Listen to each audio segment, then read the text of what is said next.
Alright, so I'm going to be showing how to open up and disassemble this HP 15-BA113CL. At least I think that's what the model number is. It's kind of scraped off there. Anyways, we're going to be using a JIS1 screwdriver. We're going to first remove the battery here. So to do that, you push these two tabs. Sorry, pretty sure you push them into the center. I don't know why this one was stuck, but there we go. Okay, push them both into the center. Then you can pull this battery out. If it gets stuck, you might have to pull the clip in again. All right, this one auto stays in that spot, so you do have to make sure to slide it back and forth. Battery model, is there a model number here? Battery model number is HS03. It's tiny, but it's right there, HS03. There's also an HP spare part number over here, 807956-001. You can check your battery to see what yours says. All right, there's two rubber feet here. I guess one's already gone, but you basically peel that up. And then we're going to remove all the screws underneath. If you're just removing the optical disk drive or CD drive here, there's one screw there, and then you can pull that out. All right, you want to keep all the screws in order because they can be different size, shape, and lengths. The way I do that is I put them flat side down like that on my desk. In the pattern, I remove them. So we got 4 going along back here. We got 2 here. We got 3 here, and then we got 3 more down here. All right, so let's go ahead and remove all the screws, and then we'll pop the bottom cover off. On the optical disk drive or CD drive, you can actually get a hard drive caddy that allows you to put another hard drive in place of the CD drive. So if you don't really need the CD drive, but you want more storage, then you have that option. All right. If this video helps you out, please make sure to like, comment, share, subscribe. And yeah, if it helped you save a bunch of money, please consider contributing a little to the channel. Every little bit helps and allows me to continue making these videos for a living. All right, if you can't help out that way, it would help a lot if you could watch a few of my other videos and then like and comment on those as well, because that's what the algorithm likes to see. If you don't know what to say, just say whatever, hi or thanks for your videos and stuff. And yeah, that will help people find my videos better and help others to get their stuff repaired. Alright, so let's get all the rest of these screws. It's missing 2 screws here. The customer actually, they sprayed this with Windex and destroyed the screen. And instead of fixing it, they ended up buying a new computer because there's an old one. And yeah, we're going to be basically pulling the hard drive out to get the data. There's the optical disk drive. It's one of the thinner ones. I think it's like a 9.5 millimeter or whatever the size is. So if you need to get the optical disk drive, that's what you need. You can see this is even rusting here, so maybe they got some of that liquid there. You don't want to spray Lysol on your... Whoa, there's lots of broken pieces in here. So this is actually supposed to be attached to this CD drive here. I guess, I don't know what happened. Their screw somehow came out. And I don't know where the screw is, so it's somewhere in there. I hear it. I think that's the screw. Oh, there's one screw. There's some broken plastic.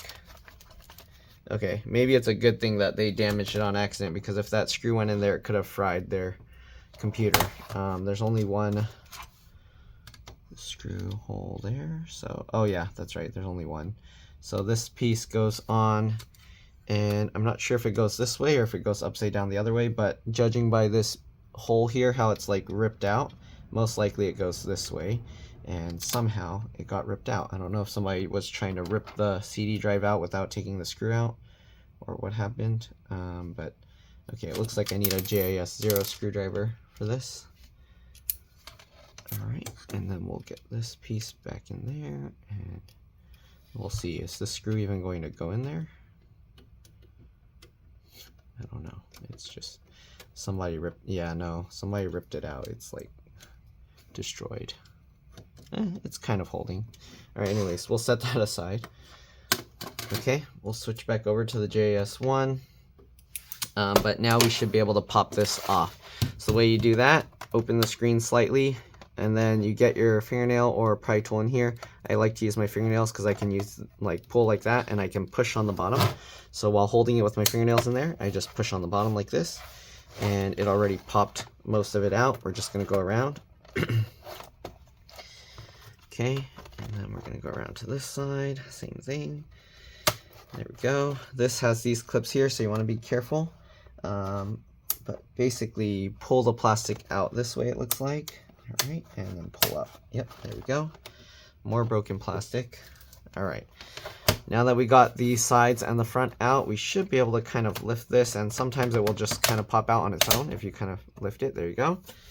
And that's what it looks like. Oh man, there's a lot of liquid in there, so I don't know what happened. They must have sprayed something, too much Lysol.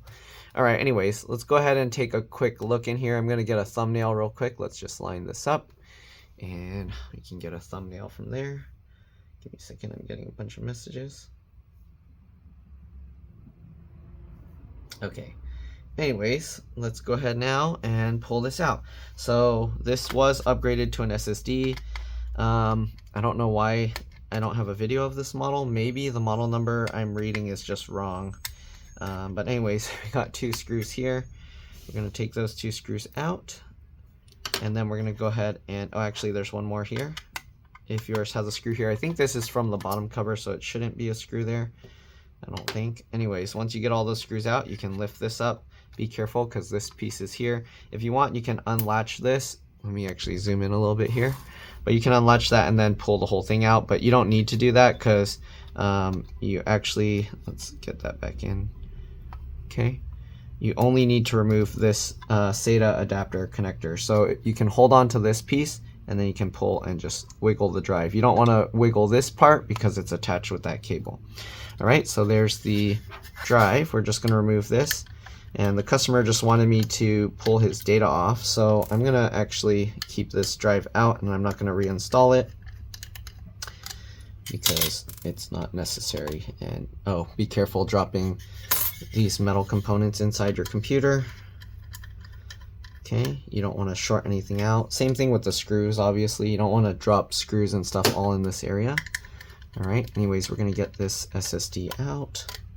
Most people will have a 2.5-inch SATA hard drive, not an SSD, but in this case, we have this SSD. Okay, so there we go. You can see this larger. Let me go over what's inside here. You have this thin flat wire here, which folds over and then plugs right here. That's for the USB port, as well as the SD card slot and the activity indicator lights, whatever you want to call those. There's so much, sorry, there's so much broken plastic in here. I'm just like dumping it out. Okay, I don't know what this customer did to their computer. All right, we got 2 slots for RAM. Just pull the 2 tabs away from it like that, and then it will pop up. Once it pops up, you can pull that out. And this is a 4 gig PC4 2400T. So you can upgrade this to any PC4 2400T RAM if you want. You can put 2 16 gig sticks. I think they might even have 2 32 gig sticks. But you want to make sure it's PC4 2400T for maximum compatibility. CPU is soldered to the motherboard. There's the heatsink on top. If you remove this, you do need to clean off and redo the thermal paste. Optical disk drive connector here. Keyboard is under here, but it's held in with this melted plastic, so most people aren't going to even want to attempt to replace this. You'll probably be better off replacing the whole palm rest assembly. All right, you got this connector here. This is actually the keyboard connector here. And then you have these touchpad connectors going underneath. So you have this connector going to the touchpad to this, and then you have it going to these buttons, have a cable going to the motherboard here. Speaker connectors here. The speakers aren't held in with screws. It's actually just rubber, so you can lift the speakers out. Though it does have a little hook that goes over to make it hold it a little bit in place. And this is for both speakers, obviously. There's wire going there. All right, CMOS BIOS RTC real-time clock battery is a standard CR2032. To get that out, you just need to get a tool in there, push that forward, and then lift it up. All right, fan is right here. I think you can remove this without removing the heatsink, but you do have to get these wires out of the way. This one is just a little peg. There's a screw here, and I think there was a screw under here. I don't remember. But yeah, all right, LCD LVDS connector is here. If you're gonna mess with this, make sure after disconnecting the battery that you open the laptop and press and hold the power button for at least 15 seconds to drain any residual power from capacitors and things. Fan connector is right there, kind of small. Make sure if you're removing these that you're just grabbing the connector out here, not the part that's attached to the motherboard.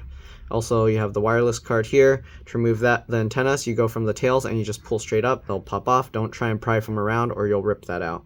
All right, you also got the DC jack or charge port connector here, and it goes under here. So to remove that, you do need to undo the hinge screws and lift the hinges up a little bit. You also have this one other connector here, and I'm pretty sure that's the power button, right? Yeah, that's the power button. Oh, more broken plastic. So yeah, other than that, I think that's pretty much all there is to this model. So let's go ahead and we're gonna put the bottom cover back on because we don't need to do anything else with it. We just need the SSD out so we can pull the data. All right, so we'll get this back in. Oh, we can put these brackets back as well. All right, so that way they're just in the computer if for some reason it's needed again, but doubt it. All right, so we have that one, and then we have the two up here. This one and this one. All right, very simple. The 4 other screws we'll just leave out because, yeah, we're probably not going to ever use them. All right, so let's close this up. Click on this. Click all of this back in. Make sure you click on the areas under where the CD drive or optical disc drive was. All right, we got this. We'll slide that back in. I don't know if it will go in because of the broken part. Wait, is that even? Let me make sure I put it. Did I put in the right one? Pretty sure, yeah. So I think it's just because it's broken here that it's not going to go in. But let's see. How about if I flip it this way? Oh, there we go.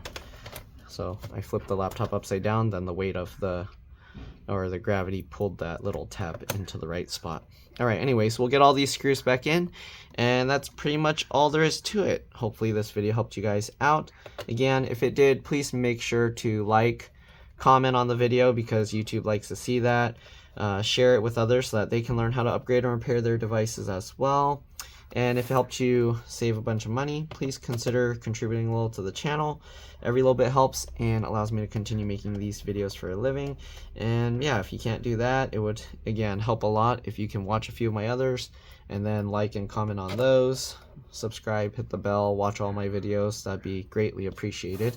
And yeah, hopefully it will help you in the future as well. So if you ever have any computer issues, you'll know exactly how to fix it. But yeah, other than that, that's pretty much it. You're welcome to stay as I get all these screws back in. But yeah, nothing else to it. Oh yeah, I'll show you how to get the battery back in as well.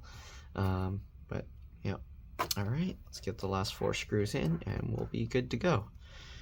All right, I mean, yours should have 2 more screws here, but this one's missing 2, so yeah. All right, get the last few screws in and then we'll get the battery, and that's pretty much it. I'll have to see if that battery or if that model number is correct because I don't know, maybe it's not. Anyways, we got all the screws back in, we got the battery. Just line it up and click that into place and then make sure to lock this back over. All right, that's it. Thanks for watching and I'll see you all in the next one. Let's drop this. Bye.